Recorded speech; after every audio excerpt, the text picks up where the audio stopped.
us live in Brazil and across the world. Boa noite e bem-vindos. We're delighted to have you with us for the 5th annual Earthshot Prize Award ceremony from the beautiful city of Rio de Janeiro. I'd like to start by saying how the people of Brazil have passionately embraced the challenges we all face to protect our natural world.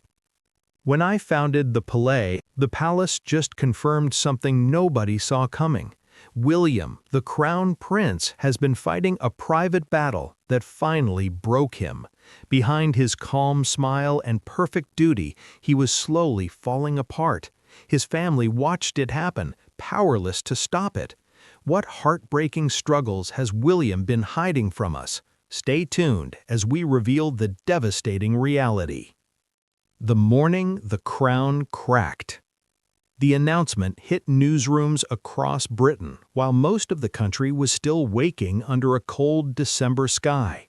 At exactly 6:47, the official Kensington Palace statement appeared on screens with no warning, no build-up, no carefully choreographed press conference to soften the blow. Just a stark, clinical sentence confirming what insiders had feared for months but never dared say aloud. Prince William, the future king, the steady hand meant to guide the monarchy through its most uncertain era, was struggling. The reaction was immediate and visceral. In Manchester, a commuter waiting for the early train stared at her phone and whispered, "Not William, anyone but William." In Glasgow, a retired teacher sitting with her morning tea felt her throat tighten as she read the words a second time, hoping they might change. Across London, where the pale winter sun had barely begun to rise, people stopped mid-step, processing the impossible. The one royal who had always seemed composed, controlled, ready for anything, had reached a breaking point. Within minutes, BBC interrupted its morning programming. Sky News pulled in royal correspondents who looked visibly shaken as they tried to explain what this meant. ITV anchors spoke in hushed tones, the kind reserved for national tragedies, because in many ways this felt like one. Not a death, not a scandal, but the quiet collapse of someone the entire institution had come to depend on. Across the Atlantic, where it was just past midnight, American networks scrambled to update their late-night coverage. CNN's breaking banner read simply, "Palace confirms William struggling." CBS anchors exchanged worried glances before addressing the camera. For older American viewers who remembered Diana's sons as grieving children walking behind their mother's coffin, the news carried a particularly painful resonance. William had always been the strong one, the protector, the future. Seeing that image crack felt deeply unsettling. But what made the announcement truly extraordinary wasn't just its content, it was its timing and tone. The palace rarely admits vulnerability, especially regarding senior working royals. The institution had spent centuries perfecting the art of appearing unshakable, even when crumbling inside. Yet here, on a cold December morning, Kensington Palace had done something almost unprecedented. It told the truth. The statement was brief, carefully worded, but unmistakably honest. Following a period of sustained personal and institutional pressure, the Prince of Wales will be reducing his schedule to prioritize his health and family well-being. No spin, no euphemisms, no claim of routine adjustments, just a plain acknowledgement that William, after months of carrying impossible burdens, could no longer maintain the pace. Inside Buckingham Palace, senior staff who had been briefed the night before moved through the morning with a somber efficiency. They had prepared for public shock, for media speculation, for the inevitable questions about what this meant for the monarchy's stability. But even they seemed affected by the weight of what had just been confirmed. One longtime aide, stepping into the cold December air for a brief moment of privacy, was overheard saying quietly, "We asked too much of him. We all knew it, and we asked anyway." At Windsor, where King Charles had spent a sleepless night wrestling with the decision to allow the announcement, the mood was heavy with a father's guilt. Charles understood institutional necessity better than most. He had spent his entire life preparing to be king, learning to balance personal needs against public duty. But watching his son, the heir he had raised to carry this same burden, finally admit he couldn't bear it alone, struck something deep and painful inside him. Princess Anne, who had been among the first to recognize how dangerously thin William had stretched himself, felt a grim vindication mixed with genuine sorrow. She had warned repeatedly that the structure was unsustainable, that placing so much weight on one person, no matter how capable, would eventually lead to collapse. She took no satisfaction in being right. Queen Camilla, who had watched William transform from grieving teenager to dutiful prince to overwhelmed future king, spent the morning in quiet reflection. She understood better than most what it meant to be trapped between personal struggle and public expectation, and she knew that admitting weakness was not an act of failure, but the very first step towards survival. Weakness within the royal system took a kind of courage the outside world rarely recognized. By mid-morning, the global conversation had intensified. Social media filled with concern, speculation, and an unexpected outpouring of empathy. Hashtags trended across platforms. Mental health advocates praised the palace for its transparency. But beneath the supportive messages ran a darker current of worry. If William, the pillar of stability, was struggling, what did that mean for the monarchy itself? The truth, though the palace would never say it so bluntly, was that this moment had been building for far longer than anyone outside the institution realized, and understanding why it arrived now, on this cold December morning, required looking back at the months that had slowly, inexorably pushed the future king to his breaking point. The weight no one saw accumulating.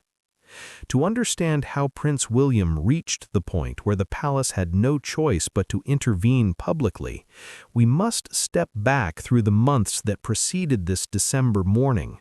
Months that appeared from the outside to be business as usual, but inside the walls of Kensington Palace and Windsor Castle told a very different story. A story of accumulating pressure, silent sacrifices, and a man trying desperately to be everything the monarchy needed him to be. The strain began building long before anyone noticed, arguably as far back as early 2024, when Catherine's health crisis first emerged. In January, when she underwent abdominal surgery and retreated from public life for months, William's world shifted fundamentally. Overnight, he became not only the working royal carrying forward the Wales family's duties, but also the primary caregiver at home, the emotional anchor for 3 children, processing their mother's illness, and the public face of calm reassurance. He handled it the way he had been trained to handle everything, quietly, efficiently, without complaint. Staff at Kensington Palace watched him arrive earlier each morning, his schedule packed with engagements he could no longer postpone. Between official duties, he slipped away to be with Catherine, to shield George, Charlotte, and Louis from the worst of the anxiety, to project normalcy when everything inside him felt anything but normal. Those close to the family noticed small changes. William's usual easy humor grew more restrained. His patience, normally steady, occasionally frayed at the edges during planning meetings. He stopped taking lunch breaks, working straight through the day before rushing home. But he never slowed down, never asked for help, never suggested that the load might be too heavy. Then came the second blow. King Charles's cancer diagnosis, announced publicly in February, added another crushing layer. Suddenly, William wasn't just supporting Catherine and managing his own duties, he was stepping into the void left by his father's reduced schedule, taking on additional constitutional responsibilities, attending meetings and briefings that would normally fall to the monarch, all while maintaining the fiction that everything was under control. Princess Anne saw it first. During a private meeting in late March, she studied William across the table and recognized something she had seen before in her own mirror during difficult years. The particular kind of exhaustion that comes not from physical tiredness, but from emotional depletion. The look of someone running on duty alone, with nothing left in reserve. She mentioned it carefully to Charles, who was dealing with his own health battles and the emotional weight of watching both his wife and daughter-in-law navigate serious illness. Charles listened with growing concern, but he too felt trapped. The institution needed William functional. There was no alternative plan, no backup heir who could carry the weight if William stepped back. By late spring, as Catherine began her cancer treatment, the pressure intensified further. William now faced the impossible task of being publicly optimistic about his wife's prognosis, while privately terrified of the outcome. Staff reported seeing him late at night, still at his desk, working through briefing papers after spending the evening with his family, determined not to let either responsibility slip. The summer brought no relief. Catherine's appearance at Trooping the Color in June, though celebrated publicly as a positive sign, required enormous coordination behind the scenes. William managed every detail, protective to the point of exhaustion, ensuring she felt supported while shielding the children from excessive media attention. The effort took a toll no camera captured. Throughout this period, something else was happening that few outside the innermost circle understood. William was absorbing the emotional weight of everyone around him. Catherine leaned on him through her darkest moments. Charles confided his own health fears. The children needed reassurance that their mother would recover. Staff looked to him for stability as the institution navigated its most uncertain period in decades. And William, trained since childhood to be the steady one, the reliable one, the future king who never breaks, accepted every burden without protest. By autumn, the cracks were becoming harder to hide. During a September engagement, a longtime royal correspondent noted that William seemed distracted, his responses shorter than usual, his smile not quite reaching his eyes. Palace aides dismissed it as fatigue from a busy schedule, but inside Kensington Palace, the staff knew better. One October evening, a senior advisor found William still working at nearly midnight, surrounded by papers related to constitutional matters, charity briefings, and family medical updates. When gently asked if he needed anything, William simply shook his head and kept reading. The advisor left deeply unsettled, recognizing the signs of someone running on empty but unable to stop. Catherine, recovering but still fragile, began noticing changes too. Her husband, normally present and engaged at home, seemed increasingly absent even when physically there. His mind was always somewhere else, always planning, always worrying, always trying to hold together the multiple fracturing pieces of their lives. The breaking point began forming in early November, though no single moment caused it. Instead, it was the accumulation, the months of being strong for Catherine, the constitutional weight of supporting his father, the parental responsibility of protecting 3 children through crisis, the institutional pressure of representing a monarchy under intense global scrutiny, the personal grief of watching his wife fight cancer while keeping his own fear hidden. By mid-November, those closest to William began using a word they had avoided for months: unsustainable. Anne said it first during a family meeting. Camilla echoed it days later. Even Charles, still recovering himself, finally acknowledged what everyone else had been too afraid to voice. William was carrying too much for too long with too little support. The final straw came in late November, during what should have been a routine briefing. William sat through an hour-long discussion about next year's engagements, listening to plans that assumed his limitless availability, his endless capacity, his permanent strength. When the meeting ended, he stood, walked to the window, and for the first time in anyone's memory, admitted out loud that he didn't know how much longer he could continue at this pace. It was that admission, quiet and devastating, that set in motion the events leading to December 21st, because once William finally acknowledged his struggle, the people who loved him realized they could no longer stand by and watch him break. When the palace could no longer look away, the turning point came not in a grand confrontation, but in a series of quiet observations that accumulated until they could no longer be ignored. Princess Anne, with her decades of experience reading the subtle shifts in royal dynamics, was the first to formalize her concerns. It happened during a cold morning in early December at Windsor Castle, in one of the smaller private drawing rooms where sensitive family matters were traditionally discussed away from staff ears. Anne had requested the meeting with Charles, and her tone left no room for the usual deflections. She arrived carrying a folder, unusual for someone who typically relied on memory and instinct. Inside were notes from conversations with Kensington Palace staff, observations from recent family gatherings, and a timeline showing William's schedule over the past 6 months. The document painted a picture that was impossible to dismiss. "He's functioning," Anne said, setting the folder on the table between them. "But he's not well. There's a difference, and we've been pretending not to see it." Her voice carried the particular firmness she reserved for moments when protocol needed to be set aside for truth. Charles, seated across from her, with his own fatigue visible in the lines around his eyes, didn't immediately respond. He knew what was coming. Anne continued, methodical and unyielding.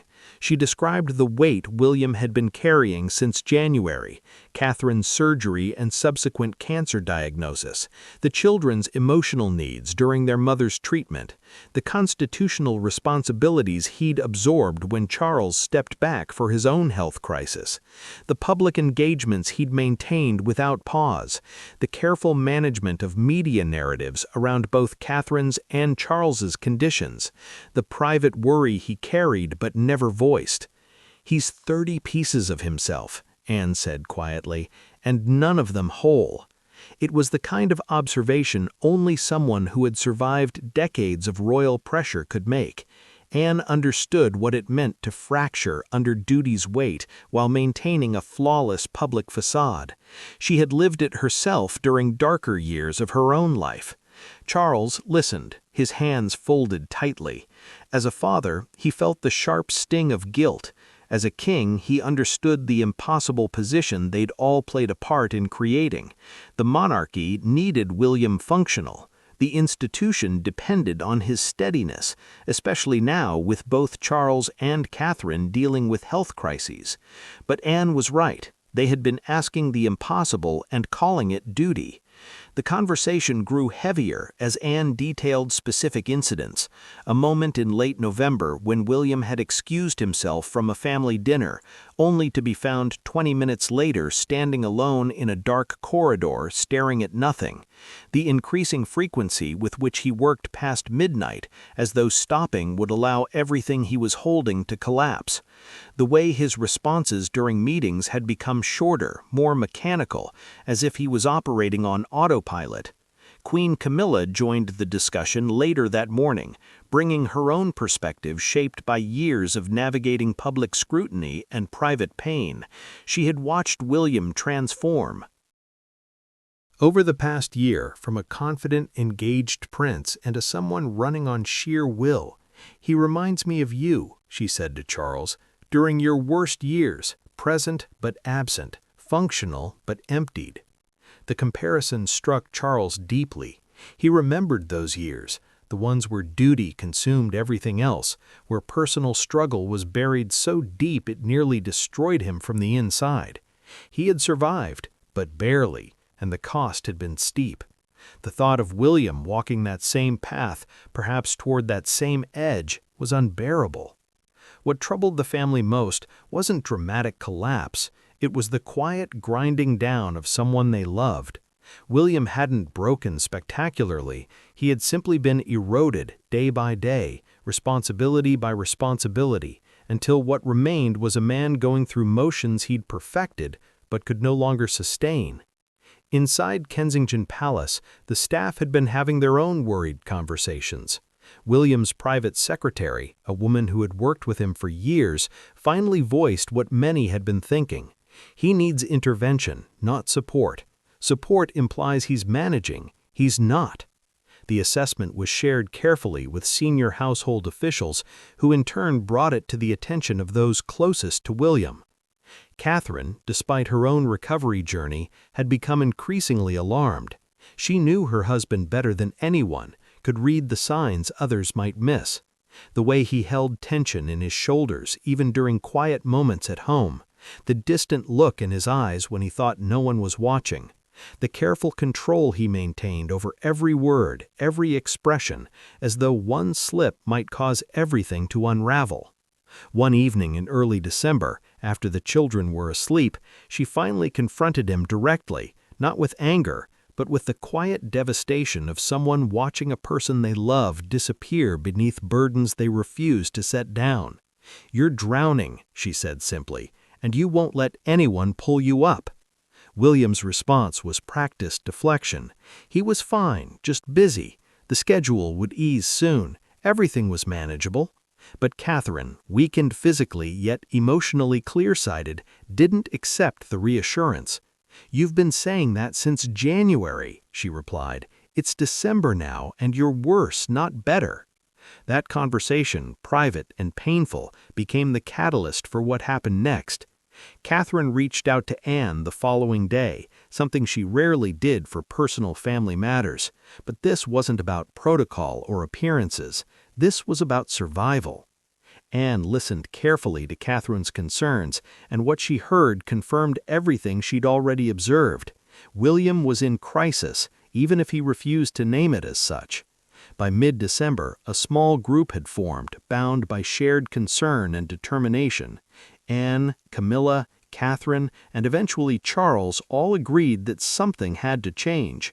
The question was how to intervene with someone who had spent his entire life being trained never to admit weakness, never to step back, never to prioritize personal well-being over institutional need. The discussions were delicate, held in quiet corners of Windsor and Kensington Palace, away from the broader staff who couldn't know how fragile the situation had become. They debated approaches, a private family intervention, a restructuring of duties presented as institutional adjustment, a public acknowledgement that would force William to accept help by making it official. Anne pushed for transparency. "If we handle this privately," she argued, "he'll convince himself and everyone else that he can manage. The only way to create real change is to make it impossible for him to continue as he has been." It was a hard position, but Anne had never been one to choose comfort over necessity. Camilla worried about the public fallout. The monarchy was already navigating Charles's health crisis and Catherine's cancer recovery. Adding William's struggle to that narrative risked creating a perception of institutional fragility the Crown could ill afford. But she also recognized that pretending everything was fine while William slowly collapsed served no one, least of all the institution they were all trying to protect. Charles wrestled most painfully with the decision. As king, he understood the need for action. As a father, he felt he was failing his son by allowing the situation to reach this point. The sleepless nights he'd spent reviewing options, seeking advice, weighing consequences, all led to the same unavoidable conclusion. William needed help, and the only way to ensure he received it was to make stepping back impossible to refuse. By December 20th, the decision had been made. The announcement would go out the following morning, brief, honest, and final. William would reduce his schedule, prioritize his well-being, and the palace would support that decision publicly and unequivocally. It wasn't what anyone wanted, but it was what everyone agreed had become necessary. What none of them fully anticipated was how William himself would respond when confronted with the plan. The night everything broke open, the conversation that would change everything happened on the evening of December 20th in the private study at Kensington Palace, where William had spent so many late nights working alone. The room felt smaller than usual, the winter darkness pressing against the windows as Charles, Anne, and Catherine gathered with a resolve that filled the space with tension. William knew something significant was coming. He'd been summoned gently but firmly, and the presence of all three together signaled this wasn't a routine family discussion. He stood near the fireplace, his posture defensive even before anyone spoke. Though bracing for an impact he could already sense approaching, Charles began, his voice steady but weighted with emotion. "William, we need to talk about what's been happening these past months. What's been happening to you?" The words hung in the air, simple and devastating. William's expression didn't change, but his shoulders tightened almost imperceptibly. "I'm managing," William said, the response automatic and hollow. It was the same deflection he'd used for months, the same reassurance he'd offered everyone who'd expressed concern. But this time, in this room with these people, it landed differently. It sounded less like confidence and more like desperation. Anne, never one for gentle approaches, cut through the pretense. "You're not managing.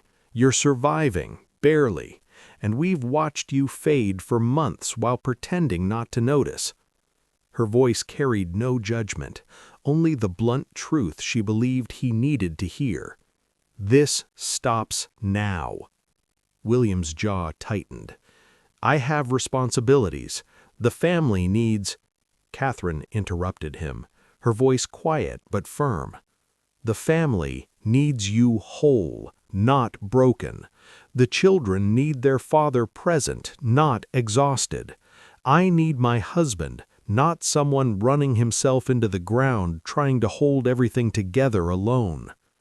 The mention of the children struck something deep. William's carefully maintained composure wavered for just a moment, a flash of pain crossing his features before he regained control. "I'm doing this for them," he said, his voice rougher than intended. "For you, for the institution, for everyone but yourself," Camilla added, speaking for the first time. She had positioned herself slightly apart from the others, observing with the particular insight of someone who had learned through painful experience what it meant to sacrifice everything for appearances. And that's precisely the problem. Charles moved closer to his son, the formality between king and heir dropping away to reveal simply a father, confronting a truth he'd tried too long to avoid. "Tomorrow morning, we're releasing a statement. You're stepping back from select duties. This isn't a request, William. It's already decided." The words hit like a physical blow.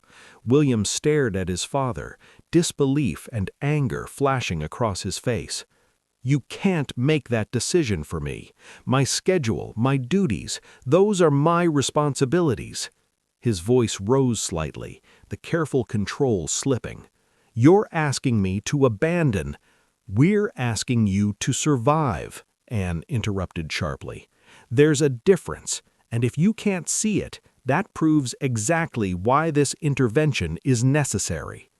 She pulled out the folder she'd shown Charles weeks earlier, setting it on the desk between them. "We've documented everything. The late nights, the missed meals, the moment staff have found you standing alone, looking like you've forgotten where you are. This isn't sustainable, and we won't watch you destroy yourself." William reached for the folder, then stopped, his hand hovering as though touching it would make everything real in a way he couldn't undo. "The monarchy needs—" he began again, falling back on institutional duty as his final defense.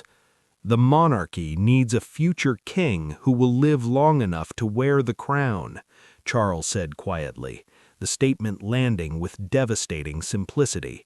not one who burns out before he's 50 because we ask too much and he never learned to say no. The room fell silent. Outside, winter wind rattled the windows. Inside, William stood motionless, the weight of months finally pressing down on him in a way he could no longer deflect or ignore. For the first time since January, since Catherine's surgery, since his father's diagnosis, since the world started demanding more than he had to give, William felt the structure he'd been holding collapse inside him. Catherine moved closer, placing her hand gently on his arm. "You've been strong for me through the worst months of my life," she said softly. "You held the children together when I couldn't. You kept the world from seeing how scared we all were. But love, you can't keep doing it, not without breaking." Something in her voice, the quiet certainty, the lack of judgment, finally penetrated William's defenses. He looked at her, really looked at her, and saw his own exhaustion reflected in her eyes. She knew. She'd been watching him fracture the same way he'd watched her fight cancer, both of them trying to be strong for the other while falling apart inside.